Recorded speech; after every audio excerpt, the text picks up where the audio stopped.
Vós também, como pedras vivas, sois edificados casa espiritual. Primeira carta de Pedro, capítulo 2, versículo 5. Cada homem espiritual que deve estar, por deliberação e esforço do morador, em contínua modificação para melhor. Valendo-nos do símbolo, recordamos que existem casas ao abandono, caminhando para a ruína, e outras que se revelam sufocadas pela era entrelaçada, ou transformadas em redutos de seres traiçoeiros e venenosos da sombra. Aparecem, de quando em quando, edificações relaxadas, cujos inquilinos jamais se animam a remover o lixo desprezível, e observam-se as moradias fantasiosas, que ostentam fachada soberba, com indisfarçável desorganização interior, tanto quanto aquelas que se encontram penhoradas por hipotecas de grande vulto, sendo justo acrescentar que são raras as residências completamente livres, em constante renovação para melhor. O aprendiz do Evangelho precisa, pois, refletir nas palavras de Simão Pedro, porque a lição de Jesus não deve ser tomada apenas como carícia embaladora, e sim por material de construção e reconstrução da reforma integral da casa íntima. Muita vez é imprescindível que os alicerces do nosso santuário interior sejam abalados e renovados. Cristo não é somente uma figuração filosófica ou religiosa nos altiplanos do pensamento universal. É também o restaurador da casa espiritual dos homens. O cristão sem reforma interna dispõe apenas das plantas do serviço. O discípulo sincero, porém, é o trabalhador devotado que atinge a luz do Senhor, não em benefício de Jesus, mas, sobretudo, em favor de si mesmo. Emmanuel. Bom, mais um dia do nosso projeto, do nosso estudo, da nossa pequena reflexão sobre o Evangelho através dos escritos do Chico e do Emmanuel, né? E hoje a gente vai usar o livro Vinha de Luz, capítulo 133. O texto é Casa Espiritual. Nós somos essa casa espiritual. Emmanuel começa fazendo esse símbolo, essa figura, que também é a figura do reino, né? Onde é que está o reino de Deus? Em nós. Nós somos o templo, né? A construção do templo sagrado em nós. E Emmanuel trata desse texto, casa espiritual, a partir de um versículo de uma carta de Pedro, primeira carta de Pedro, capítulo 2, versículo 5. Vós também, como pedras vivas, sois edificadas casa espiritual. Então nós somos pedras vivas. Eles fazem tantas figuras, né? Nós fomos cartas vivas do Cristo, agora nós somos pedras vivas, e somos pedras vivas dessa casa espiritual que nós edificamos. E a gente confunde muito a edificação dessa casa espiritual com a edificação da casa, do templo material. O homem, ao longo da história, já edificou tantos templos materiais, né? Achando que aquela era a obra, a construção do reino divino, do templo, né? Do templo interior. E, na verdade, quando Pedro diz que nós somos essa pedra viva, né? Nós somos vivos, e essa pedra viva que constrói essa casa espiritual individualmente. Aí o texto é muito bom e faz a gente refletir sobre essa construção em nós mesmos a partir desse símbolo, o símbolo de que nós somos essa casa espiritual. Cada um é essa casa espiritual. E dentro dessa casa, o que é que tem dentro dessa casa?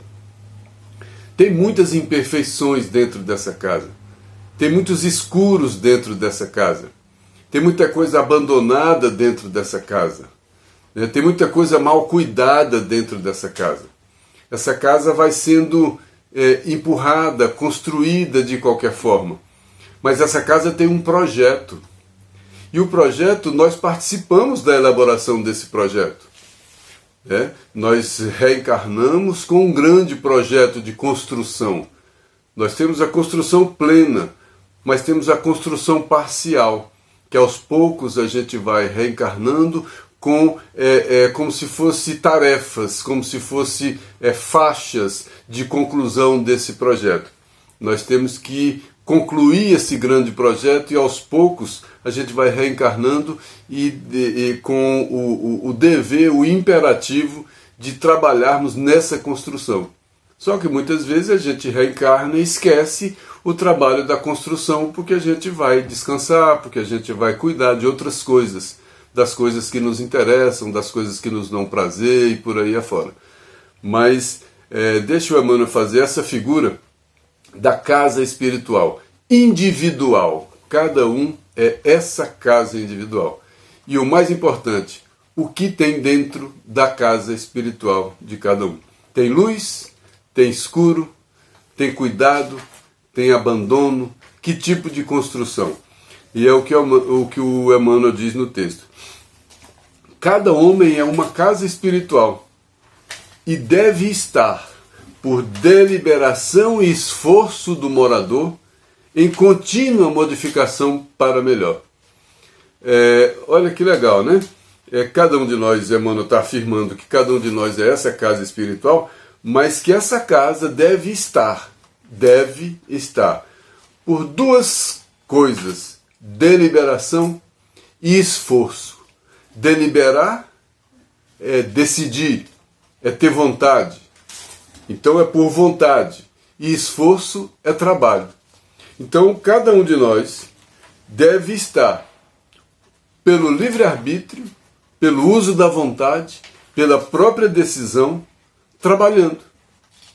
Trabalhando para quê? Em contínua modificação para melhor, em evolução.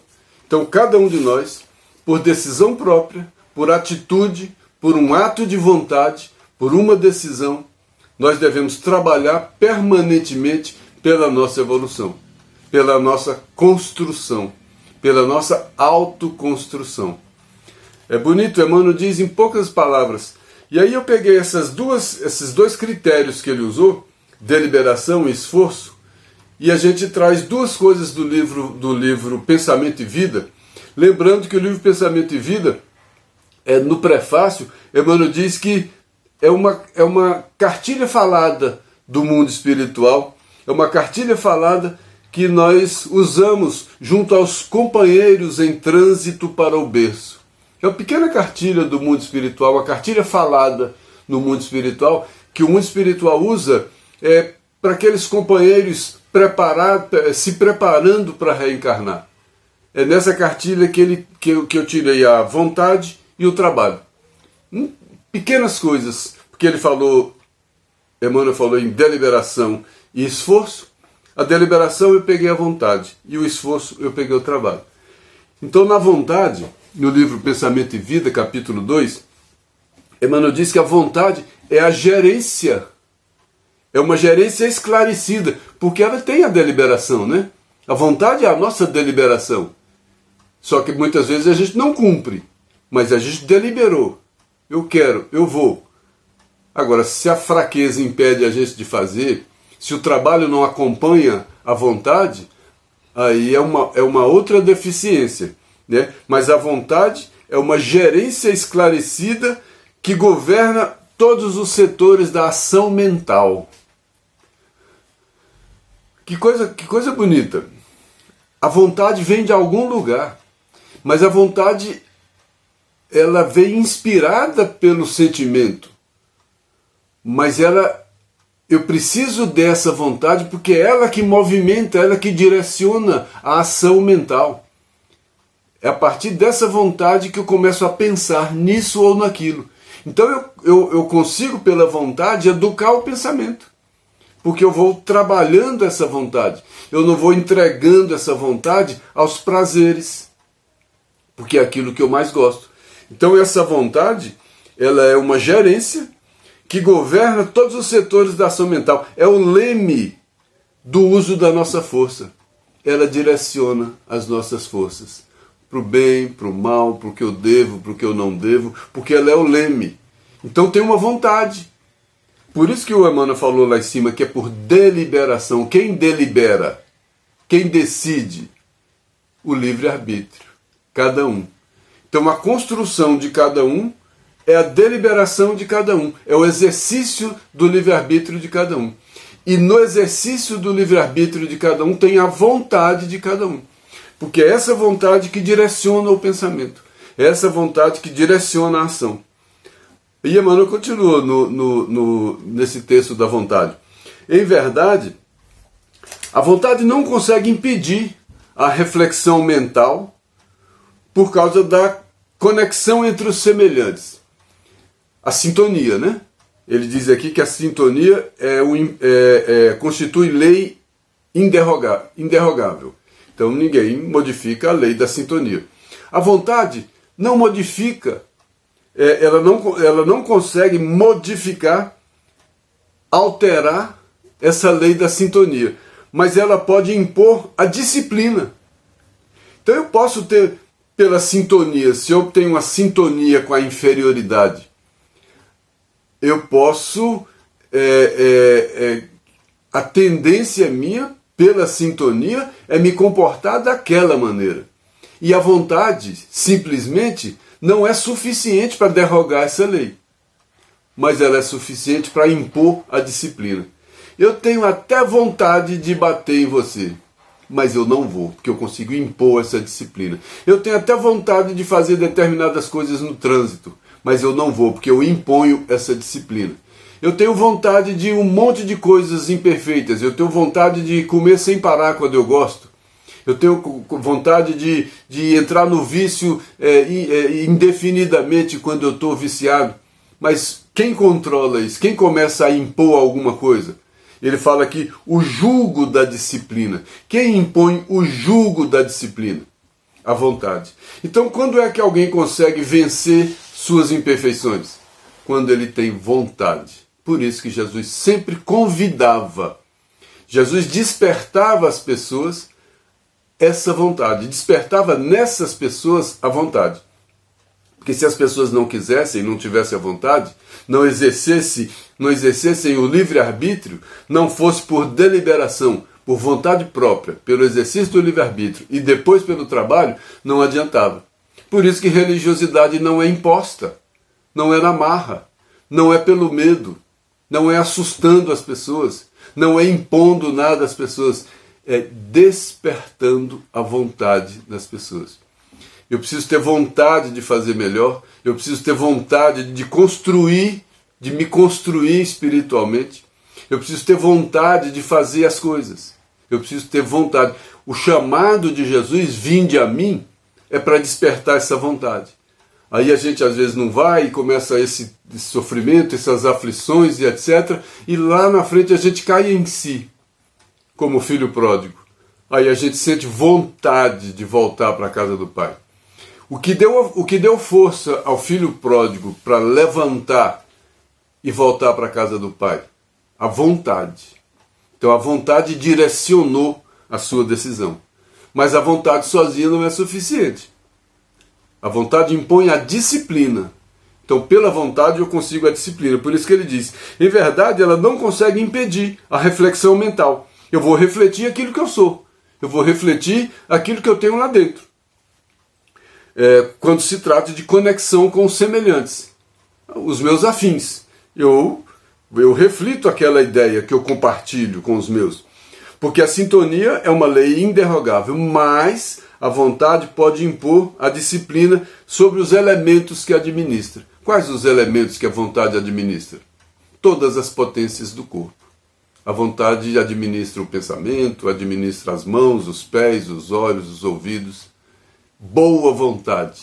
O que é ser uma pessoa de boa vontade? Por isso que Jesus queria os de boa vontade. Porque aqueles que já despertaram a vontade. E depois Emmanuel fala de trabalho. Também no livro Pensamento e Vida.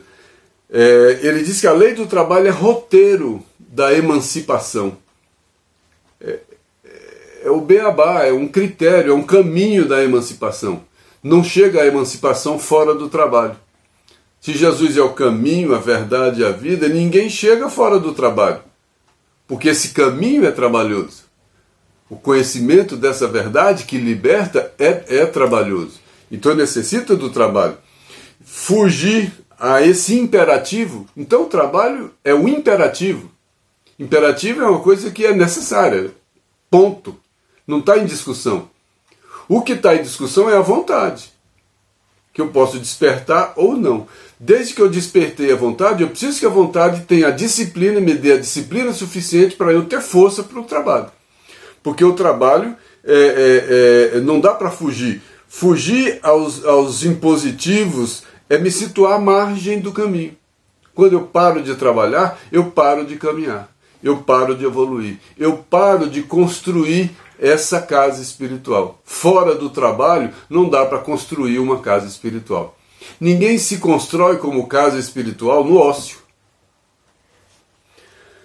Aí Emmanuel faz voltando para o texto de hoje, Emmanuel faz uma comparação muito interessante, um símbolo. Ele usa esse símbolo de casa espiritual, que nós somos essa casa espiritual, inspirado na palavra do Pedro, né? Que nós somos pedras vivas na edificação da casa espiritual. Emmanuel diz, olha, valendo-nos desse símbolo do homem como casa, recordemos o seguinte: existem casas ao abandono. Nós somos muitas vezes, e muitos de nós somos casas ao abandono, entregues. Deixa a vida me levar, a vida leva eu, não cuido. A gente cuida às vezes do corpo, mas não cuida da casa espiritual. Então às vezes o corpo está bem cuidado, mas lá dentro da casa não está. A gente vê às vezes uma casa com uma fachada bonitinha por fora, mas lá por dentro está completamente bagunçada, descuidada. Por fora está pintada, está arrumadinha. Quando a gente entra, está tudo fora do lugar, tem lixo para todo lado, não está limpa. É mais ou menos isso que ele está dizendo. Existem casas ao abandono, caminhando para a ruína. Nós nos comparando com essas casas também. Outras casas são sufocadas pela era.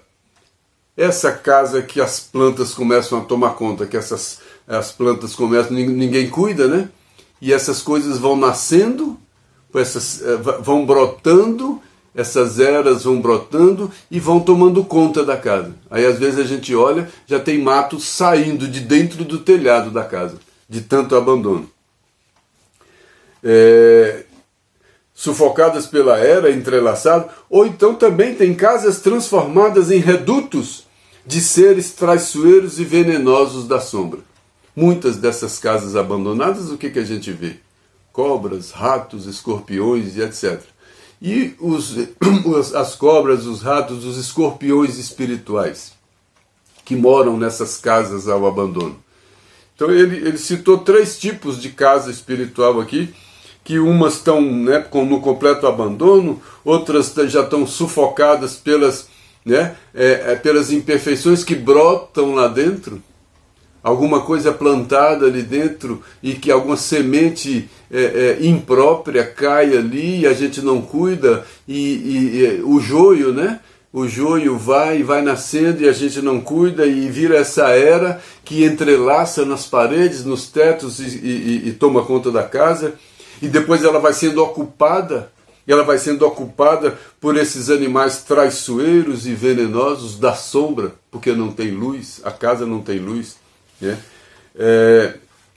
Aí ele diz, existem casas relaxadas,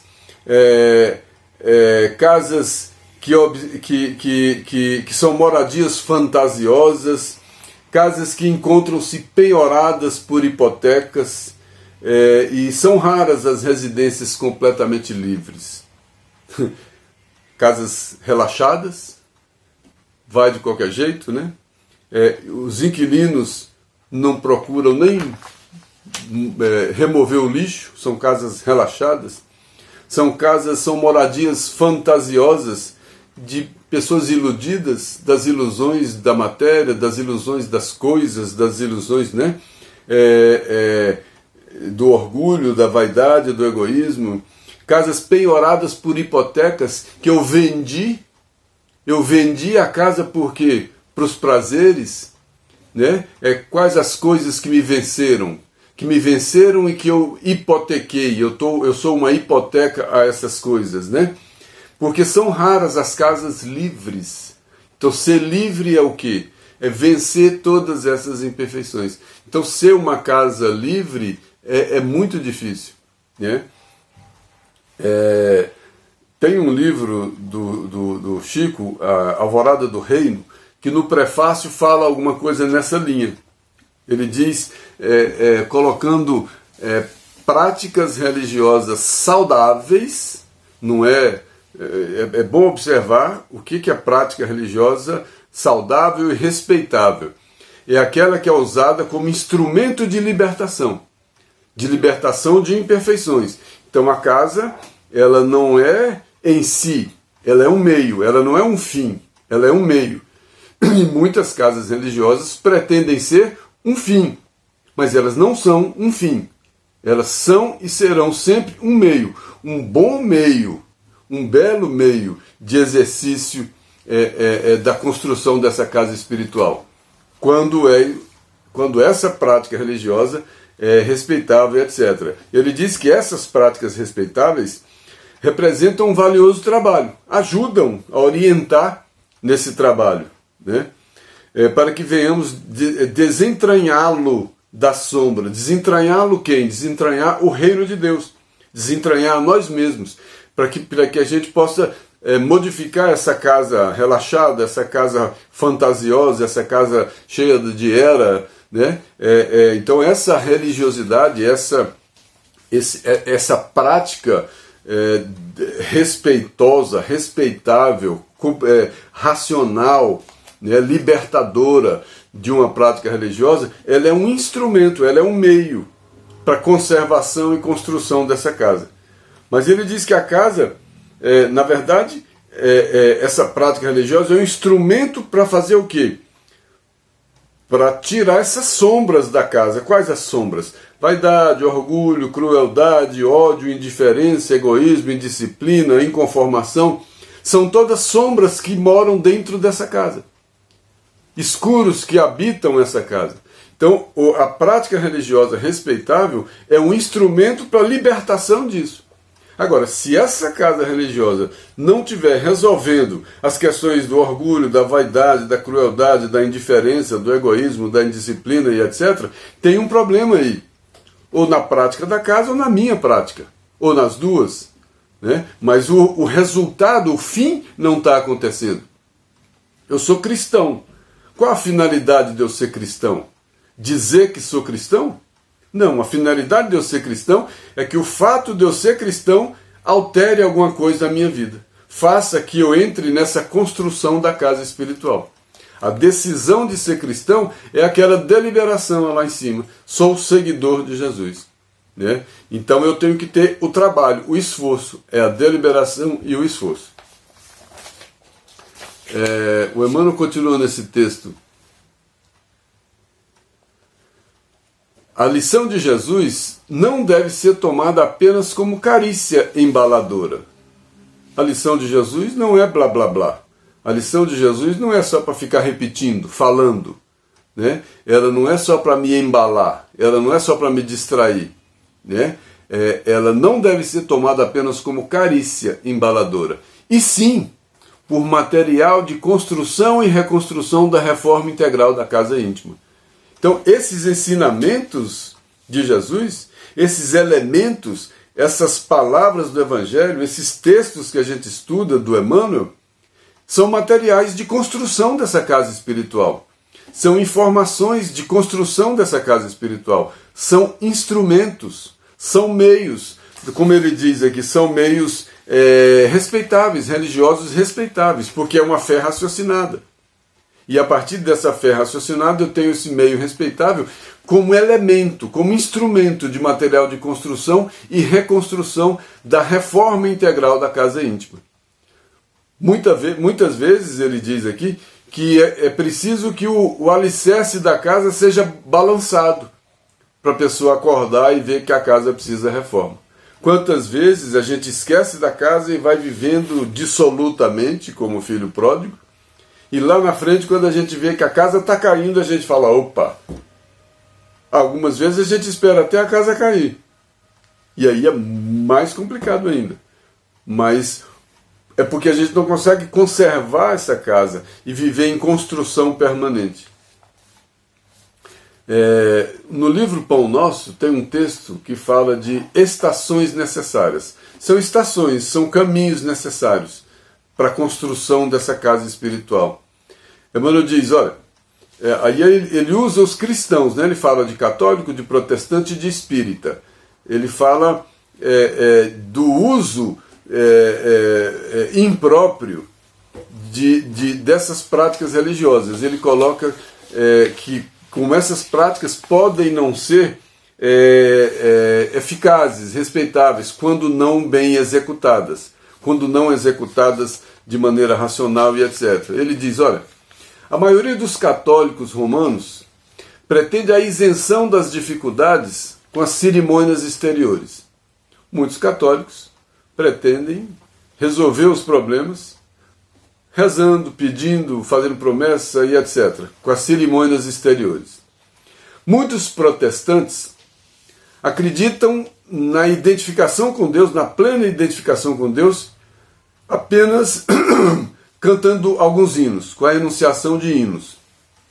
Então, eu vou cuidar da casa espiritual, no católico aqui, com práticas exteriores, no evangélico aqui, muitas vezes cantando hino. Ele diz sempre alguns, ele não está falando que os católicos, a igreja católica é isso, e o protestantismo é isso. Alguns católicos fazem isso, alguns protestantes também acham, se iludem achando que só o hino é suficiente, e também muitos espíritas. Ele diz que muitos espíritas se creem na intimidade das supremas relações, acham que estão em contato com espíritos superiores só por terem frequentado algumas sessões espíritas. Acham que já estão em contato com os espíritos perfeitos. Olha, tanto católico, quanto evangélico, quanto espírita, se ele não exercer essa prática religiosa como instrumento, como um fim de construção da sua casa espiritual, as religiões em si não vão resolver o problema, porque elas não são um fim em si mesmas, elas são meio. O fim é a construção da casa espiritual de cada um. Por isso todas as igrejas, todas as denominações, no fundo são bem intencionadas. No fundo elas são esses instrumentos que auxiliam na libertação, mas precisa de um exercício, com aquelas duas características iniciais, deliberação e esforço, quer dizer, vontade e trabalho. E bem localizada, a vontade e o trabalho. Vontade de quê? Depende, que vontade que eu preciso despertar? A vontade de ser essa casa espiritual, de me libertar. Por isso, Emmanuel fala muito que as palavras de Jesus são esse consolo, ele é esse consolador. Mas que a gente não esqueça que tem o segundo momento do consolo, que é a libertação. Então é preciso aceitar esse consolo da palavra de Jesus e depois a gente tem que entrar no trabalho. Nós somos um projeto. E quem executa o nosso projeto somos nós. Tem o grande projeto espiritual, da espiritualidade, é o projeto da lei divina, mas o executor da casa de cada um é cada um. E aí cada um vai ter o que para apresentar nos intervalos entre as reencarnações? O que fez, o trabalho que fez. Por isso os trabalhadores da última hora têm que correr para reformar a casa, para arrumar a casa, para limpar a casa, para fazer a faxina da casa. Uma casa que está cheia de ódio, cheia de vaidade, cheia de avareza, cheia de violência. É esse o trabalho que eu tenho para apresentar da construção? Que trabalhador sou esse? Então eu não sou trabalhador. É preciso acordar para isso. Não vai ser o espiritismo que vai fazer a minha casa ficar boa, nem o catolicismo, nem o protestantismo. Pode ser qualquer um deles, desde que exercido de maneira racional e desde que eu consiga fazer esse trabalho, né? Por isso que Emmanuel colocou esses lembretes aqui dessas três religiões cristãs. Ele diz, olha, há um esforço iluminativo para o interior. Então, esforço iluminativo para o interior, ele é individual. Ninguém vai fazer por mim o esforço iluminativo para o interior. O que ele está dizendo? Olha, a construção da casa espiritual é sua. tem um projeto. Você participou desse projeto. Você falou, não, eu consigo executar esse projeto. Aí chega aqui, você deixa o projeto na gaveta e deixa a casa ao abandono, para o mato tomar conta, para o lixo tomar conta, para a bagunça tomar conta. Eu sou essa bagunça espiritual. Bagunça espiritual. Eu não tenho vontade, eu não exerço essa vontade, eu não exerço essa disciplina, eu não venço, não luto essas imperfeições porque elas tomam conta da casa. Quem toma conta dessa casa? Isso é domínio espiritual. O medo também toma conta da casa. A preguiça também toma conta da casa. O ódio toma conta da casa. Todos esses sentimentos de imperfeição tomam conta da casa. E eles proliferam muito. Eles crescem muito. É preciso cuidar, porque eles crescem e tomam conta da casa. Essa é a minha casa espiritual. E a minha casa espiritual sou eu. Né? Então esse esforço iluminativo para o interior, sem o qual homem algum penetrará o santuário da verdade divina.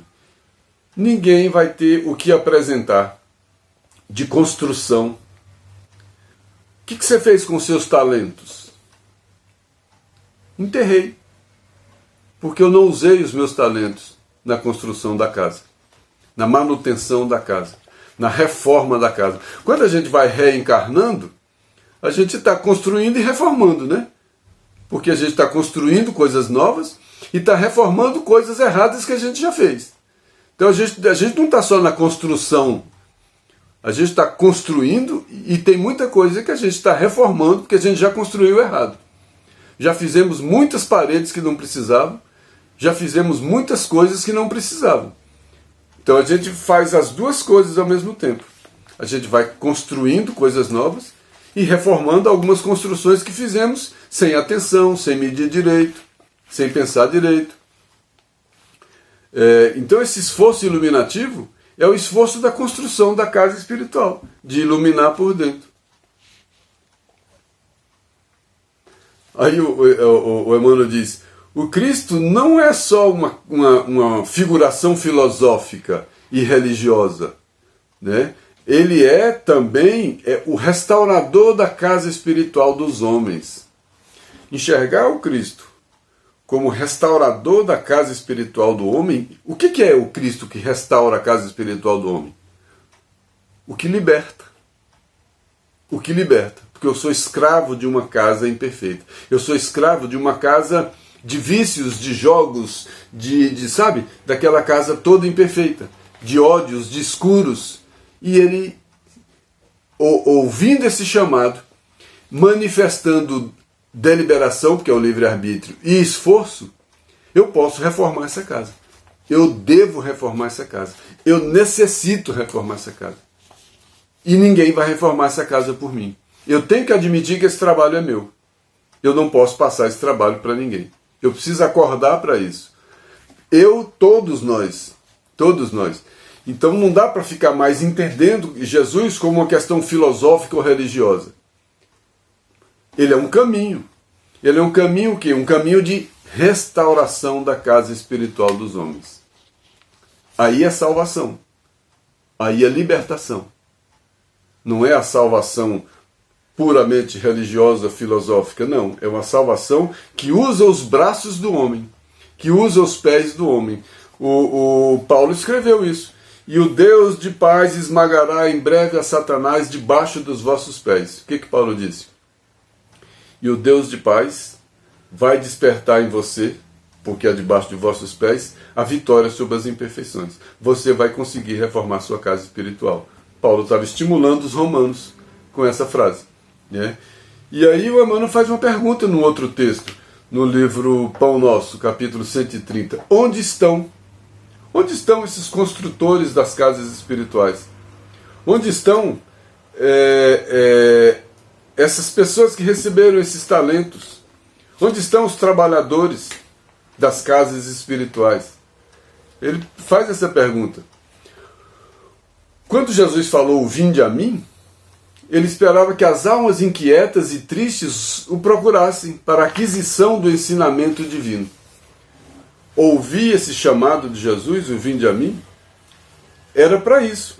para a gente pegar e olha, como é que faz essa parede, como é que a limpa aqui, como é que organiza ali, como é que faz aqui, e seguir esse roteiro do mestre.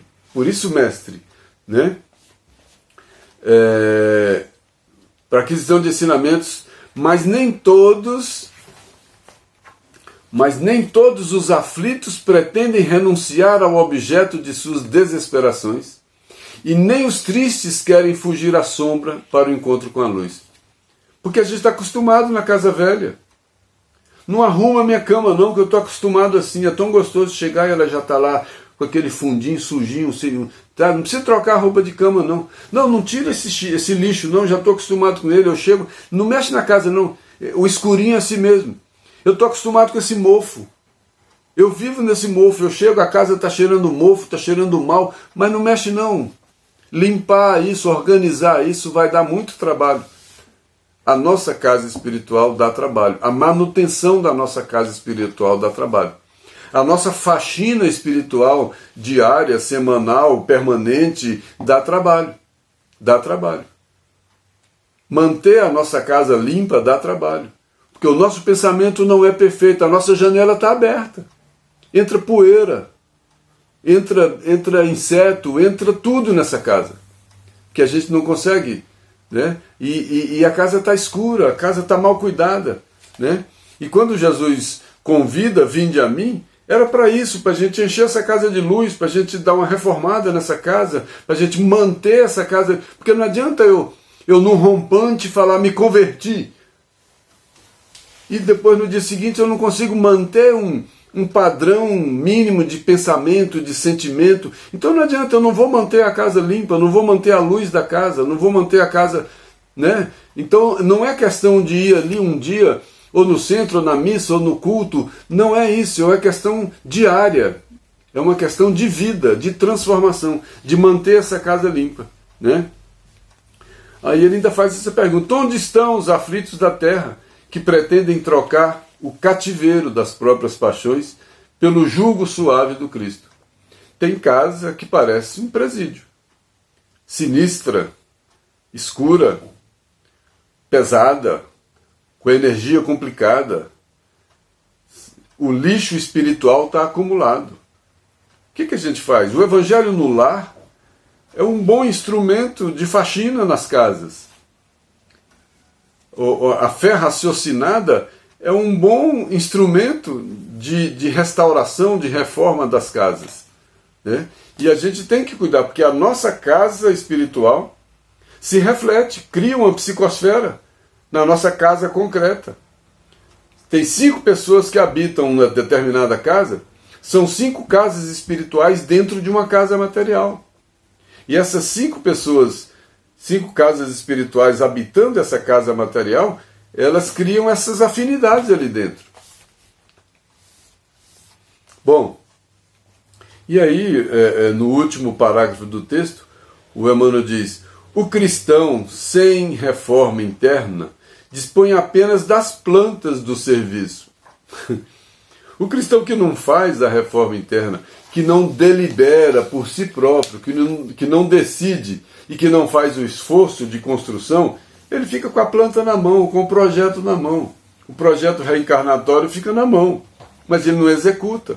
Então esse cristão que não faz esse trabalho, ele tem apenas um projeto na mão. O que fizestes com o talento? Né? A pergunta de Jesus, de Jesus. O discípulo sincero, porém, é o trabalhador devotado, que atinge a luz do Senhor, não em benefício de Jesus, mas sobretudo em favor de si mesmo.